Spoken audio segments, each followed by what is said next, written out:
కూటమి ప్రభుత్వం అభివృద్ధి, సంక్షేమం సమతుల్యంతో ముందుకు కొనసాగుతుందని తెలియజేసిన తిరుపతి నగర 39వ డివిజన్ తెలుగుదేశం పార్టీ అధ్యక్షులు ఆర్ ధర్మారెడ్డి సుపరిపాలన సజావుగా కొనసాగుతుందని ప్రజలు హర్షం వ్యక్తం చేస్తున్నారని తెలిపారు. నూతనంగా తిరుపతి నియోజకవర్గం ఇన్ఛార్జిగా నియమితులైన జేబీ శ్రీనివాస్ కి ఆర్థిక శుభాకాంక్షలు తెలిపారు. మహిళలకి 33% రిజర్వేషన్ కల్పించినందుకు ముఖ్యమంత్రి వర్యులు నారా చంద్రబాబు నాయుడికి కృతజ్ఞతలు తెలిపిన తిరుపతి నగర 39వ డివిజన్ మహిళా అధ్యక్షురాలు ఈ ఆదిలక్ష్మి ఈమె సిడిఎస్ మాజీ చైర్మన్ గా సేవలు అందించారు.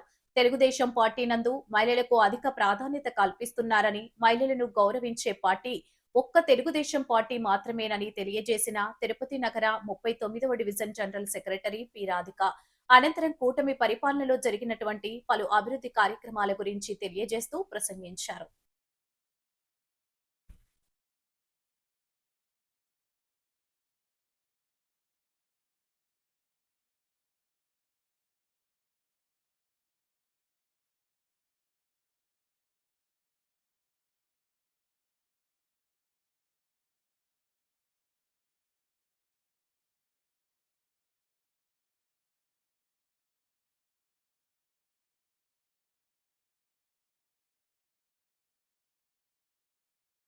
ముప్పై 39వ డివిజను వార్డు పెద్దలకు కృతజ్ఞతలు. ఇప్పుడు మన జేబీ శ్రీనివాసరావు గారు తిరుపతి ఇన్ఛార్జిగా వచ్చినటువంటి సందర్భంలో ఆర్థిక శుభాకాంక్షలు. నేను పార్టీలో వచ్చి నందమూరి తారక రామారావు గారు పార్టీ వ్యవస్థాపకులు 1982 మార్చి 29వ తేదీ ప్రారంభించారు. ఆ రోజు నుంచి కూడా నేను పార్టీలో ఉన్నాను. కత్తుల శ్యామలమ్మ గారు పోటీ చేసినప్పుడు కానీ, కోలారాం పోటీ చేసినప్పుడు కానీ, ఆ తర్వాత పిఎస్ గురవారెడ్డి గారి నుంచి సలవాల కృష్ణమూర్తి గారి నుంచి మొత్తం మందిగా నేను పనిచేస్తూ వస్తున్నాను. మేము అలిపిరిలో ఉన్నప్పుడు జిఎంసి బాలయోగులు కూడా ఒకసారి మేము సలవాల కృష్ణమూర్తి ఉన్నప్పుడు మేము అతను ఆహ్వానించి సలిబందర కూడా ఓపెన్ చేయడం జరిగింది. అలిపిరి వద్ద అనేక కార్యక్రమాలు మేము చేసుకుంటూనే వస్తున్నాము. కాబట్టి ఈరోజు మా వార్డులో వచ్చి అనేక అభివృద్ధి కార్యక్రమాలు చేస్తున్నాం. మేము వార్డులో వచ్చే డ్రైనేజీ కావచ్చు, లేకపోతే మన శ్మశానం పైన కూడా మేము ఒక చంద్రబాబు గారిని కలిసి ఒక నివేదిక ఇచ్చి ఉన్నాము. శ్మశానం కూడా మాకు శుభ్రం చేసి దాంట్లో బర్నింగ్ పాయింట్ పెట్టమని చెప్పి కూడా ఇవ్వడం జరిగింది. దాన్ని కూడా గవర్నమెంట్కి పంపించామని మున్సిపాలిటీ వాళ్ళు చెప్తున్నారు.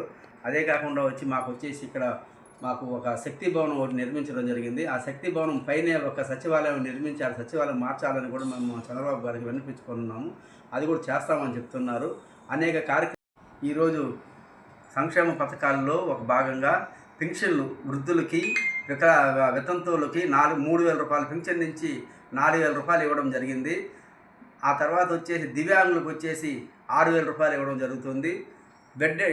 కిడ్నీ పేషెంట్లకి 10,000 రూపాయలు, బెడ్డెడ్ పేషెంట్లకి 15,000 రూపాయలు అందజేస్తున్నాము. ప్రతి ఇంటికి 1వ తేదీ ఉదయం 6:30కంతా వెబ్సైట్ ఓపెన్ చేసి ఇంటింటికి పోయి ఇవ్వడం జరుగుతూ ఉంది. మా ప్రభుత్వంలో వచ్చి ఎవరికి కూడా ఇచ్చిన హామీలని కూడా అన్నీ కూడా మేము అమలు చేస్తున్నాము. ఇప్పుడు మాకు వచ్చేసి ఏమరా అంటే అన్నా క్యాంటీన్ ద్వారా కూడా 5 రూపాయలకి అన్నం పట్టెడు అన్నం తింటున్నారు, కడుపు నింపుకుంటూ ఆనందంగా ఉన్నారు. ఇప్పుడు పోలవరం ప్రాజెక్టు కూడా దాదాపు 85% పూర్తి అయిపోయింది. రేపు సంవత్సరం జూన్కంతా ప్రారంభిస్తాం, ప్రజలకు అంకితం చేస్తామని చెప్పేసి చంద్రబాబు గారు చెప్పడం జరిగింది. ఇదే విధంగా మన అసెంబ్లీ విజయవాడలో ఉన్నటువంటి అసెంబ్లీ భవనాన్ని కూడా, సచివాలయాన్ని కూడా త్వరలో 1,00,000 కోట్లతో పూర్తి చేసి ప్రజలకు అంకితం చేస్తారు.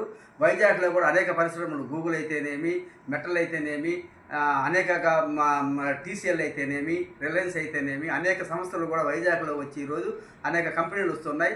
తిరుపతిలో కూడా అభివృద్ధి చేయడానికి హైజర్ కాలేజీలు అయితేనేమి, ఐఐటీలు అయితేనేమి, ఆ తర్వాత వచ్చే శ్రీ సిటీ ద్వారా రాయల్ ఎన్ఫీల్డ్ కంపెనీ అయితేనేమి, ఉపాధి ఉద్యోగాల కోసం అనేక కంపెనీలు చంద్రబాబు నాయుడు కానీ, లోకేష్ బాబు కానీ, పవన్ కళ్యాణ్ గారు అందరూ కూడా విదేశాలు తిరిగి అన్ని కంపెనీలు తీసుకొని వచ్చి ప్రజలకి సేవ చేయాలి, ప్రజలకు ఉద్యోగాలకు ఇతర ప్రాంతాలకు పోకూడదనే ఉద్దేశంతో అహర్నిశలు కృషి చేస్తూ వీళ్ళు విదేశాలకు ఇప్పుడు కూడా నారా లోకేష్, టీజీ వెంకటేష్ గారు పోయి ఆస్ట్రేలియాకి పోయేసి ఆడ కంపెనీ వాళ్ళతో మాట్లాడి అనేక సంస్థలు తీసుకొచ్చి వస్తున్నారు.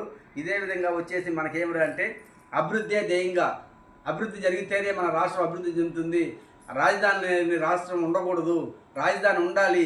ఈ రాజధాని ఉండాలని చెప్పేసి మనకి పార్లమెంట్లో కూడా ఈ బిల్లుని పెట్టి పాస్ చేసి అమరావతి మనకి ఏకైక రాజధాని అని కూడా చెప్పడం జరిగింది.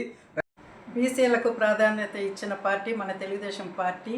అలాగే స్త్రీలకు గౌరవించి అధిక ప్రాధాన్యత ఇచ్చిన పార్టీ కూడా మన తెలుగుదేశం పార్టీ.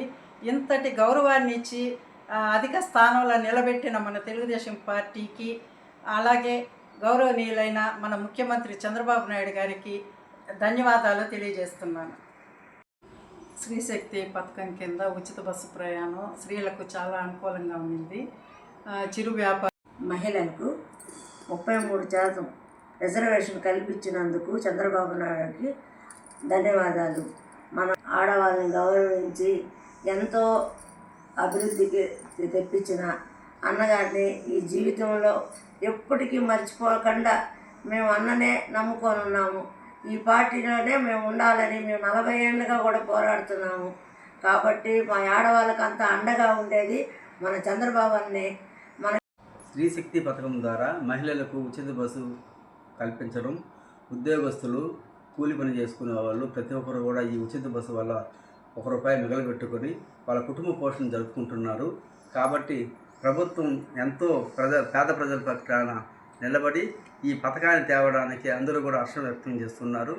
మళ్ళా వచ్చేమరా అంటే ఈ మహిళలకి సంవత్సరానికి 3 సిలిండర్లు కూడా ఇవ్వడం జరుగుతూ ఉంది. ప్రతి అర్హులైనటువంటి ప్రజలందరికీ కూడా 3 సిలిండర్లు ఉచితంగా ఇస్తున్నారు. అది కూడా లబ్ధి పొందుతున్నారు. దానికి కూడా మహిళలు కూడా హర్షం వ్యక్తం చేస్తున్నారు.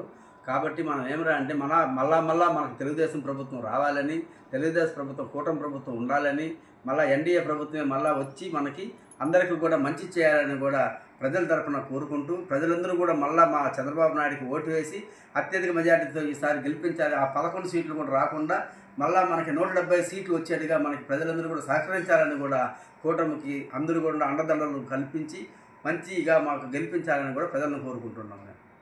జై తెలుగుదేశం, జై తెలుగుదేశం, జై చంద్రబాబు నాయుడు గారు, జై చంద్రబాబు నాయుడు గారు, జై లోకేష్ బాబు గారు, జై లోకేష్ బాబు గారు. ఎన్డీఏ కూటమి వర్ధిల్లాలి, ఎన్డీఏ కూటమి వర్ధిల్లాలి, చంద్రబాబు నాయుడు నాయకత్వం, వర్ధిల్లాలి, చంద్రబాబు నాయకత్వం.